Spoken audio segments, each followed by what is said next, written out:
So what are we calling this? Territory stories? Yeah. You think it's a good idea?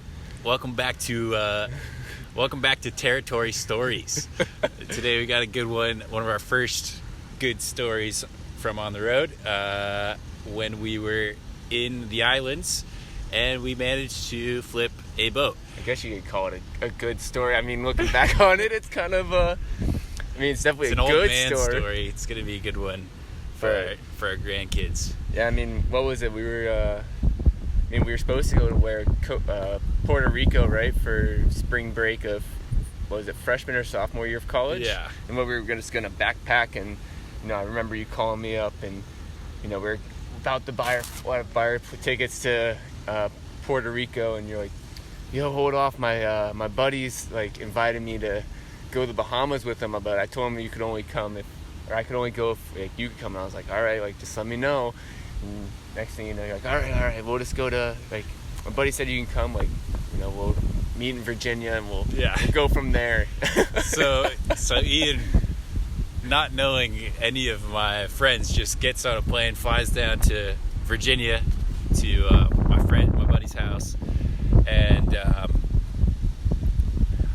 don't know how to explain this without sounding terrible, but my friend was really cool, and he also happened to be very well endowed in the money department.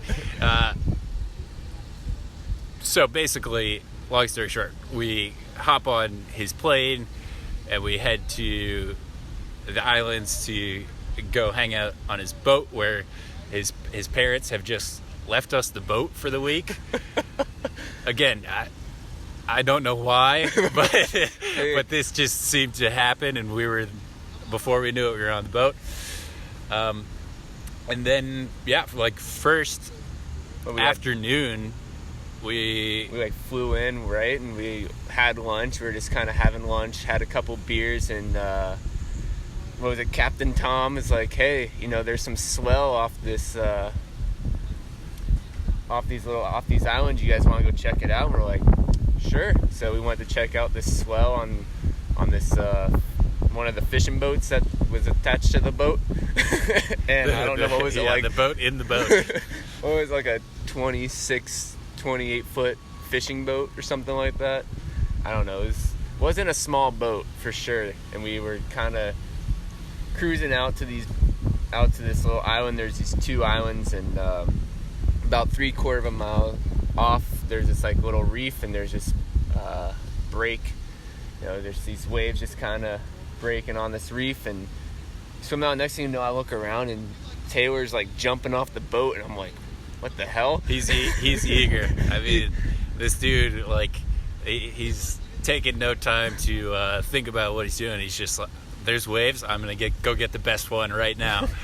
That's him. He's just after it. And then one of the crew members is he's kind of just learning how to surf, and he asked Captain Tom to turn a boat around so he doesn't have to make that big long paddle, and which wasn't that far. Which wasn't that far, but being lazy, you want to be right there. And so Captain Tom turns around the boat, and next thing you know, a set comes through, and we get kind of rocked from behind by a good sized wave, and the boat goes pretty much vertical and slams back down. And I look at Tom, and I'm like, holy shit, what the fuck is going on?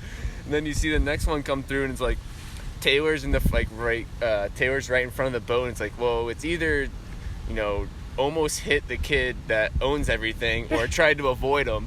So the captain kind of angles the boat, and as the angle comes on, another wave comes and smashes us, and all I remember is just hearing and just getting tossed from the boat, and coming back up and being like, what the fuck? Yeah. Which again, this sounds very stupid, but Captain T did not have a good option. It was again, Taylor's right in front of the bow of the boat. The waves are coming in at the I don't know, stern, is that the right term for the back of the boat?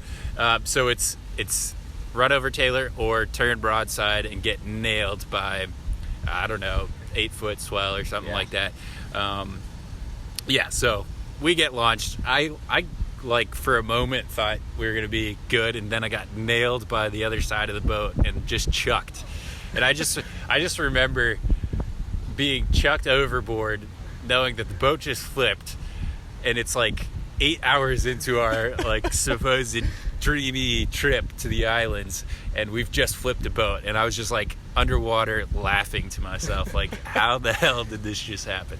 Yeah, I mean, I just remember like coming up and like I'm like, there's just like, it's just littered with all the shit that was on the boat, and just sitting, and I look over, I'm like, I go and swim over to my board, which is like obliterated, and sit on it, and just sitting on my board. I look at Tom, I was like, holy shit, this just happened. It's just chaos. Like, everything that was in the boat is now fucking strewn everywhere. There's coolers, flip-flops, surfboards, just everything is floating, and there's people everywhere. I remember I think it was Justin came up, and his head was like 2 feet from the spinning prop. Like, it was not a good situation. Yeah, and I just remember like sitting on my board, I look at Tom, I was like, well, if we die today, I'm at least gonna die trying to get to shore. So it was me, you, and one of the other crew members made a paddle, a long paddle. So, again, we're like a mile or two away from shore. Yeah. And basically, like, half the team, led by Taylor, decides we're going to just sit on the boat, crack the cooler, start drinking beers. And, I don't know, both me and Ian were in the mindset of just being like, I can't just sit here. Like, I need to at least try. So then we started the paddle. And keep in mind, like, we both got nailed by the boat, but then our boards also got nailed by the boat. So our boards both have dings in them. So as we're paddling, the boards are slowly sinking and getting harder and harder to paddle. Yeah, they're sinking ships themselves. And I was like, oh my God, it's like, what was it, like, it seemed like forever, but it was probably like a good hour and a half of paddling back to shore onto this nasty barnacle reef rock. Just, I don't know, it was nasty. Tore your feet up. Tore your feet up. And, you know, mind you, I just came from the Arctic tundra of New Hampshire, so I'm opaque. So I'm just, my back's getting fried. And, you know, we get to this island, and what was there? There was one house on this island. Yeah. There's this dog barking at us, and we're like, okay. Pyrenees, right? Yeah, it was Pyrenees dog, and you know, it's like he knew what was up.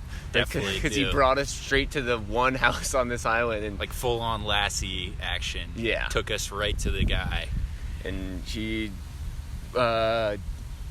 just so happened to what was equivalent to what the Bohemian Coast Guard. Yeah, so it was so strange. We show up at this house. We're at the porch. Dude comes out. We meet him. We tell him the whole situation. Boats flipped or whatever. And like it says, he's just like, okay, that's not a big deal. Pulls out a freaking walkie-talkie, and before we know it, he's just ringing in the Coast Guard, telling him what happened. So we hang out with the guy and just watch as, like, I don't know, it wasn't long, but before we just saw boats going out to basically go pick up the chaos that was our friends and all of our possessions and things like that. Yeah, and you know, he kind of explained to us how lucky we were, because very lucky. We were between two islands, and luckily the tide had just switched, so the tide was coming in. But usually on the outgoing tide, because of the where the islands are positioned, there's a giant rip, and kind of you're there on the outgoing tide, you're kind of screwed. You're getting sucked out. We would not have been able to paddle back, basically. No. So we got super lucky there. And then we also got lucky because we were on this sort of bluff watching the whole thing, and I remember him just being like pointing and being like, that's a shark, and that's a shark. And I know I don't know you, but I was bleeding from getting, knocked by the boat. So we were paddling in, like, I don't know how sharky, but there were sharks there, and we were bleeding for for a mile of a paddle. So that was also not intelligent. Yeah. And I don't know if this is like slightly inappropriate or not, but I remember one of the crew members. It was her time of the month. Oh, I forgot about that. And she was paddling with us all the way back. All three of us bleeding. That's terrible. But, they went and rescued the remaining people hanging out on the boat, casually enjoying Jimmy Buffett beers. and his friends. We love you, Taylor. Yeah. And,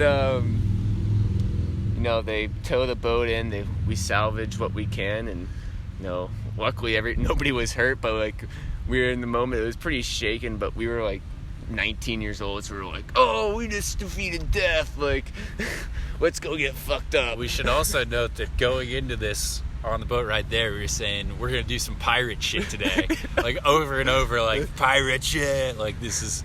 And then of course the first thing we did is shipwreck, this also just came to mind. Is we later found out in that trip that our buddy Sam, he didn't really know how to swim, which I just realized how terrifying that must have been for him.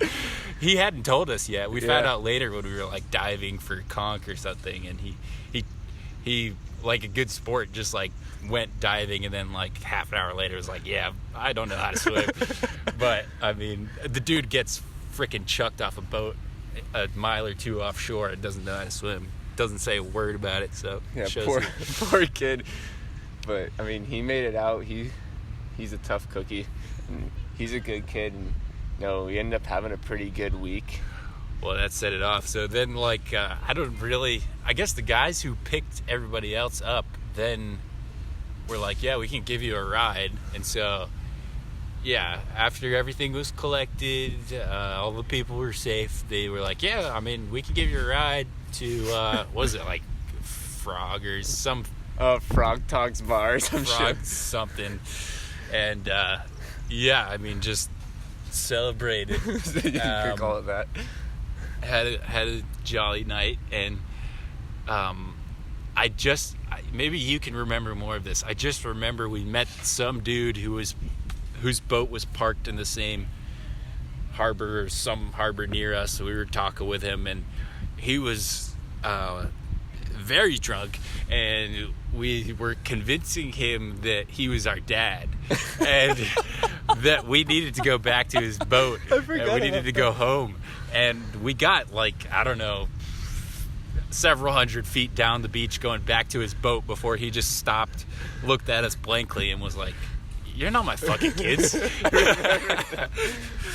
And it was kind of funny. It was like his boat was docked right next to Taylor's boat, and like for the rest of the week we just called him Dad, and he kind of took it like a good sport, and he played along with it, and we ended up hanging out, having a few beers with him a couple of nights, and yeah, it was pretty crazy. Like, I don't know, like, I definitely will say I had a tough time getting on a boat for a while after that.